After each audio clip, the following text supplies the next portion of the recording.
자, 행정에 가장 중요한 게 행정의 특징이 있어요. 행정의 특징. 그래서 하잔펠더가 사회복지 조직의 특성을 이야기하는데, 사회복지 특성은요, 일반 행정과 뭐 이제 여기 밑에도 있지만 일반 행정과 사회행정의 차이점을 보긴 하겠지만, 이런 특성이 가장 중요한 게 사회복지 행정은 인간을 대상으로 서비스를 줍니다. 인간을 대상으로 서비스를 주는 거예요. 자, 그런데 일반 뭐 빵을 만들어야 한다, 아니면 사과를 재배한다, 뭐 이런 경우에는 사람을 대상으로 하진 않겠죠. 그래서 사람을 대상으로 좀 사회복지 조직의 특성들이 나타나니까 하젠펠터에 대한 내용들은 인간을 대상으로 한다라고 하는 것을 꼭 기억해야 됩니다. 자, 사회복지 조직은 클라이언트와 직접 접촉하고 활동한다. 그렇죠. 왜? 아까 이야기한 것처럼 인간을 대상으로 하니까 클라이언트와 직접 접촉하고 활동하게 됩니다. 자, 두 번째, 사회복지 조직은 조직의 목표는 인간을 대상으로 하여 모호하고 애매하며 문제가 있다. 그렇죠. 왜 그러냐? 자, 왜 인간을 대상이냐? 인간은 다 어떻게 한다고 그랬어요? 인간은 개별화예요. 개별화. 인간은 개별합니다. 자, 그렇기 때문에 모두 좀 다른데, 제가 모르겠어요. 여러분들, 나는 이게 줌으로 수업하는 거 별로 안 좋아합니다. 줌으로 수업하는 거 별로 안 좋아해요. 너무 힘들어요. 자, 내가 수업하는 거, 듣는 사람들도 힘들긴 하겠지만, 나도 수업하는 게 너무 힘들어요. 그래서 원래 저는 그냥 판서하면서 이렇게 이제 수업하는 걸 되게 좋아하는데, 줌으로 하는 게 어렵습니다. 근데 이게 뭐라고 하냐면, 줌으로 하는데 내가 어렵다고 그랬죠. 근데 또 어떤 사람들은 줌으로 하는 거 괜찮다고 하시는 분들이 있고요. 또 줌으로 듣는데 어렵지 않다라고 하는 사람들도 있습니다. 그렇기 때문에 다 다르다라는 거야. 인간을 대상으로 하다니까 누구는 좋다, 누구는 나쁘다 다 나올 수 있겠죠. 그렇기 때문에 목표를 설정하는 것이 어렵다라는 거예요. 그래서 전체적인 10,000명, 20,000명에 대한 목표를 설정하기보다는 어떻게 한다는 거예요? 개별적인 목표를 설정해야 되겠죠. 그래서 프로그램을 진행할 때는 개별적인 목표를 되게 많이 설정하게 돼서 인간을 대상으로 하기 때문에 모호하고 애매한 문제점이 있습니다. 목표 설정하는데 너무 어려워요. 자, 사회복지의 주 원료 아까 뭐라고 했어요? 인간을 대상으로 한다라고 했죠. 사회적 도덕성 정체성을 가진 인간이다. 인간을 대상으로 하기 때문에 다른 그런 조직들과 다르게 나타난다라고 이야기해요. 자, 인간을 대상으로 하다니까 사용되는 기술이 복잡하고 불확실합니다. 왜? A라는 기술을 써요. 우리 이제 이런 거 있었죠. 단일 사례 조사도 있었고, 조사에서 그런 것들도 배웠고요. 또 뭐가 있었냐? 과제 중심 모델, 인지행동 모델, 우리 정신분석 모델, 심리사회 모델, 이런 모델들을 배웠어요. 근데 그 모델이 A에게 다 맞는다? 그러지 않을 수 있는 거예요. 맞는 것도 있고, 안 맞는 것도 있겠죠. 그래서 이 사용되는 기술이 복잡하고요, 불확실해요. 효과가 있다 없다 할 수가 없습니다. 사회복지 조직은 활동의 핵심 활동은요, 직원과 클라이언트와의 관계예요. 사회복지사와 클라이언트의 관계가 중요하지, 기관장하고 클라이언트의 관계는 의미가 없어요. 왜? 기관장이 누군지도 몰라. 자, 솔직히 말씀드릴게요. 저는 연락 오신 담당 선생님만 제가 알죠. 저는 총신대 사회복지학과 교수님이 누군지도 모르고요. 총신대에 있는 뭐 총장님이 누군지도 모릅니다. 이런 것들은 알 수가 없다라는 거예요. 왜? 사람들을 할 때는 나와 관계에 있는 그 사람들만 아는 거지 그 뒤에 있는 사람들까지는 알 수 없기 때문입니다. 그래서 직원과 클라이언트, 즉 사회복지사와 클라이언트의 관계로 이루어지게 됩니다. 자, 아까 목표가 모호하고 애매하다고 그랬죠? 그러니까 척도가 없어요. 효과성, 효율성, 표준 척도가 없습니다. 표준 척도가 없는 거예요. 표준이라고 하는 것은 딱 정해놓은 척도라고 하죠. 아니라는 개별하기 때문에 그 클라이언트에 맞는 맞춤형 척도는 있을 수 있어요. 맞춤형으로 그 사람에 맞는 효과성, 효율성 척도가 있을 수는 있지만 표준으로 되어 있는 표준 척도는 없다라고 이야기를 합니다. 자, 공공의 이익을 위해서 움직이는 거죠. 사회복지 조직은. 그렇기 때문에 사회로부터 후원을 받아요. 사회로부터 후원을 받는데 어떻게 받냐? 자, 공공에게는 지원금을 받고요. 민간에게는 뭘 받아요? 후원금을 받는다. 후원금을 받는 특징을 갖고 있는 것이 이 공공이다라고 이야기죠. 그래서 후원을 받는다라고 얘기해요.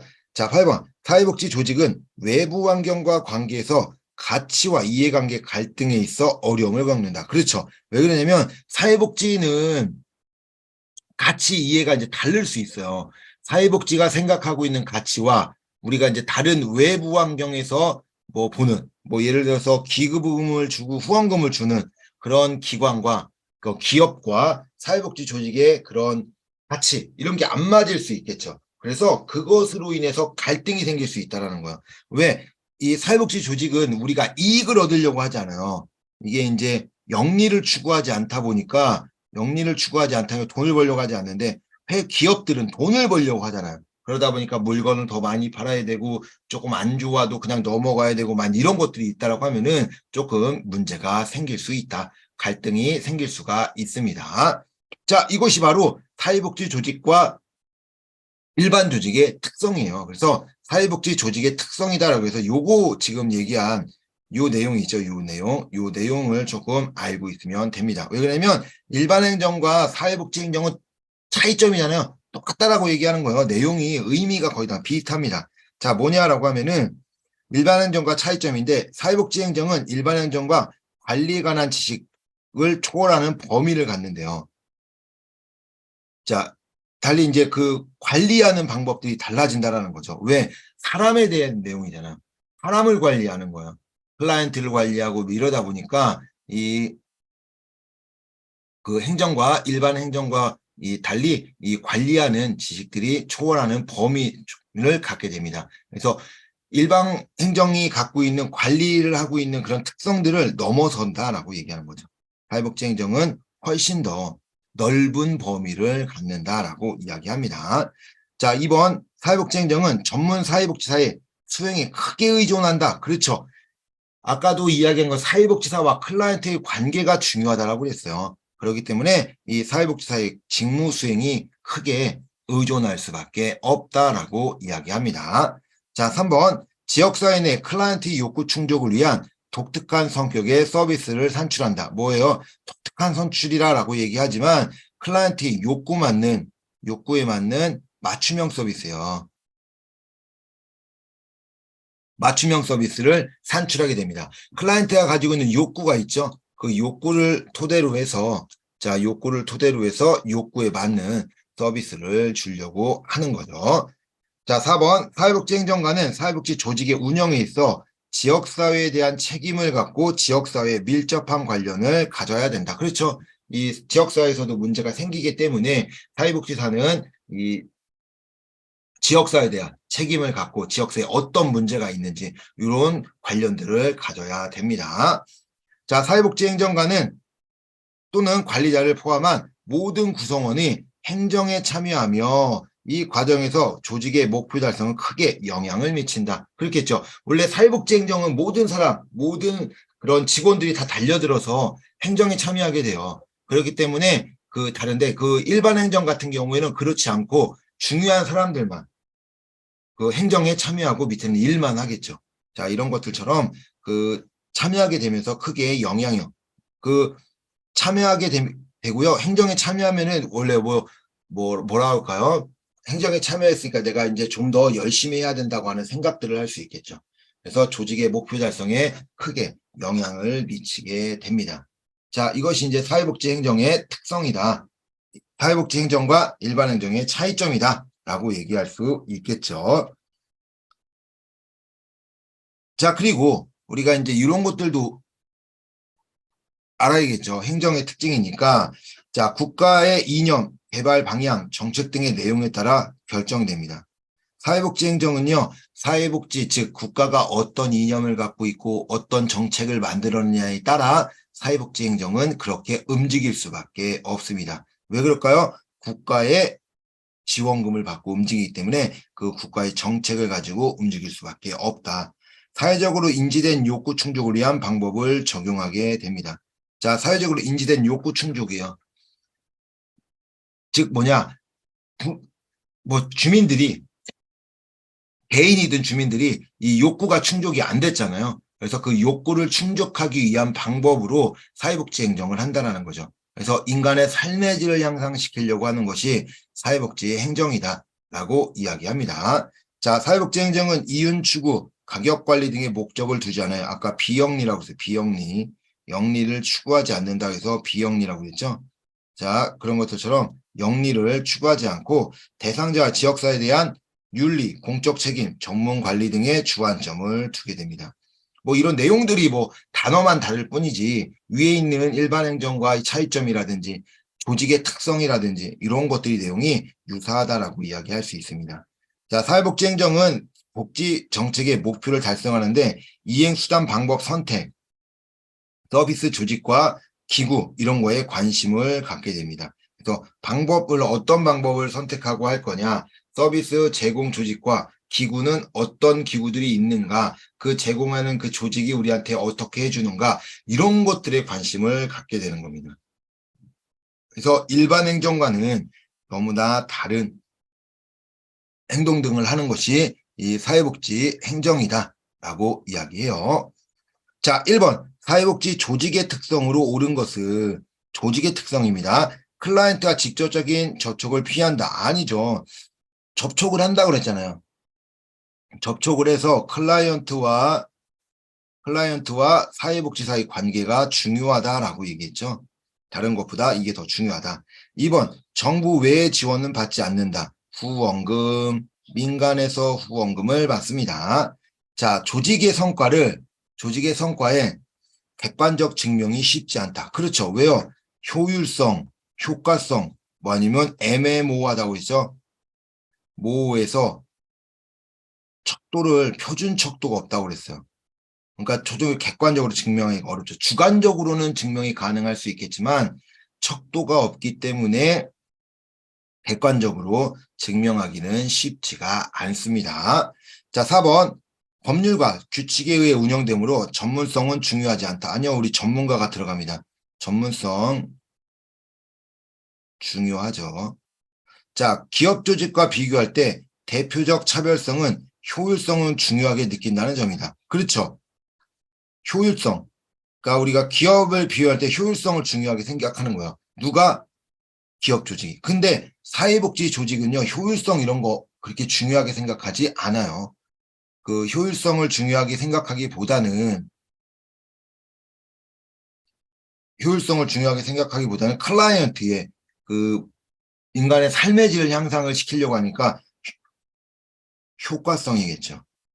효과성을 중요하게 생각하는 거지 이 효율성을 중요하게 생각하지 않습니다. 그리고 이제 차별성도 아니에요. 우리도 뭐 사회복지도 효율성을 높일 수 있겠죠. 뭐 효과성, 효율성 다 중요할 수 있다면 차별성이라고는 할 수 없겠죠. 공통성이겠죠. 공통점이라고 할 수 있겠죠. 그리고 이제 공통성은 효율성을 중요하게 여기고 효과성도 중요하게 여긴다라고 이야기를 할 수 있습니다.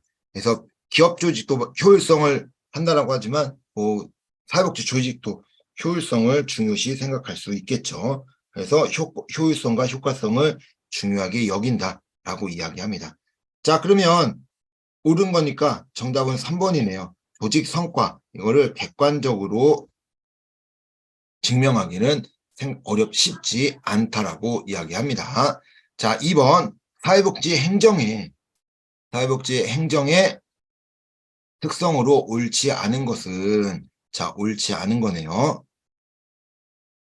인적, 물적 자원을 활용하여 조직의 목적과 목표를 달성한다. 그렇죠. 인적 자원, 물적 자원, 후원금도 받고 자원봉사자 이런 것들도 받고 해가지고 문제를 해결하려고 노력하죠.